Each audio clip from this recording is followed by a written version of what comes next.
सबसे पहले maternity benefit act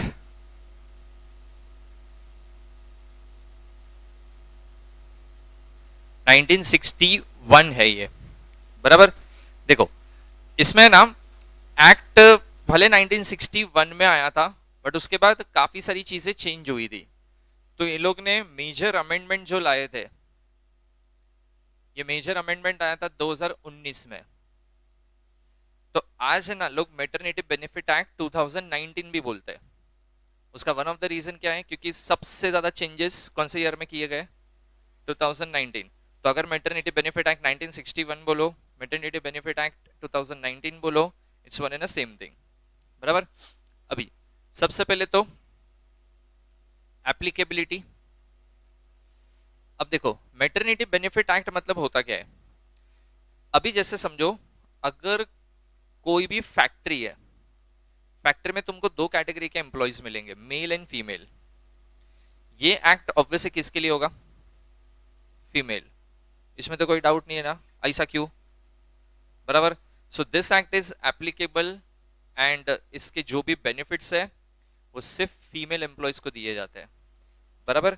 अच्छा, मेन इंटेंशन ये है कि जब फीमेल प्रेग्नेंट होगी और अगर वो वर्किंग भी है, तो फिजिकल स्ट्रेंथ या फिजिकल एक्टिविटी में बॉडी पे प्रेशर आएगा, तो अल्टीमेटली उसकी बॉडी में जो बच्चा है उसको भी प्रॉब्लम हो सकता है। तो उसके प्रोटेक्शन के लिए ये एक्ट बनाया है।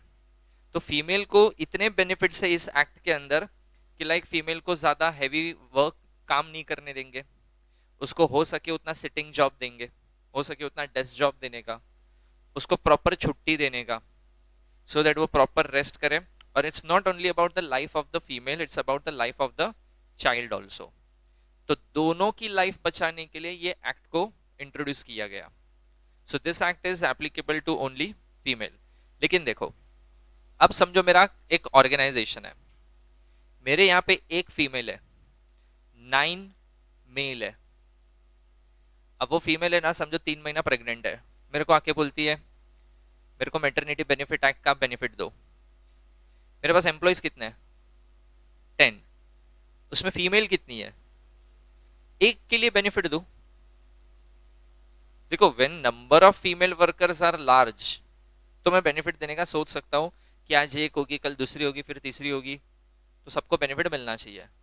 एक के लिए एक्ट एप्लीकेबल करूं, तो इसके लिए ना गवर्नमेंट ने क्लैरिफिकेशन दिया कि अगर तुम्हारी फैक्ट्री में कितने वर्कर्स है, 10 और मोर, वेदर इट्स अ मेल और फीमेल, तुमको ये एक्ट एप्लीकेबल है। मेरी फैक्ट्री में कितने वर्कर है, 10, so this act is applicable to मी।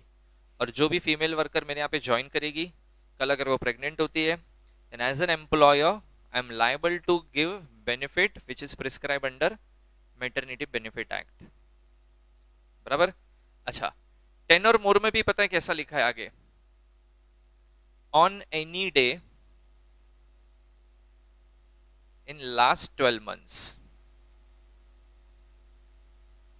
अब इसका मतलब देखो क्या होता है, समझो 365 डेज में से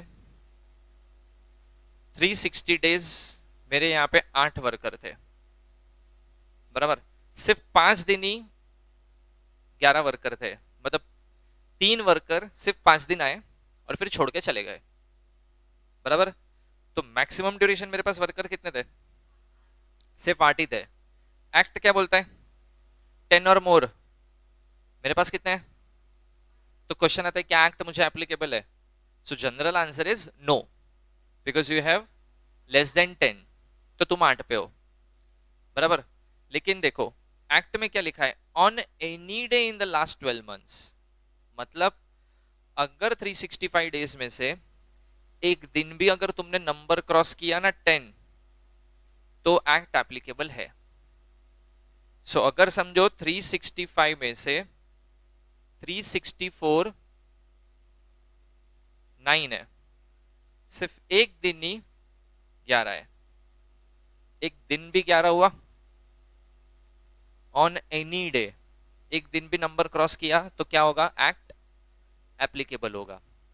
और यहां पे ना फिर एक स्टैंडर्ड स्टेटमेंट याद रखना, वंस एप्लीकेबल ऑलवेज एप्लीकेबल। तो समझो अभी मेरे पास 8 वर्कर है, एक्ट एप्लीकेबल नहीं है।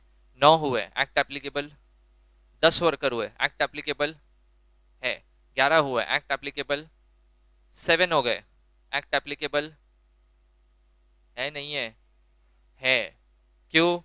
Once applicable always applicable, otherwise तो क्या ये गेम खेलते रहोगे? एप्लीकेबल अभी नॉट एप्लीकेबल, वापस एप्लीकेबल वापस नॉट एप्लीकेबल, इतना फुर्सत नहीं है किसी को। So once applicable always applicable, ठीक है।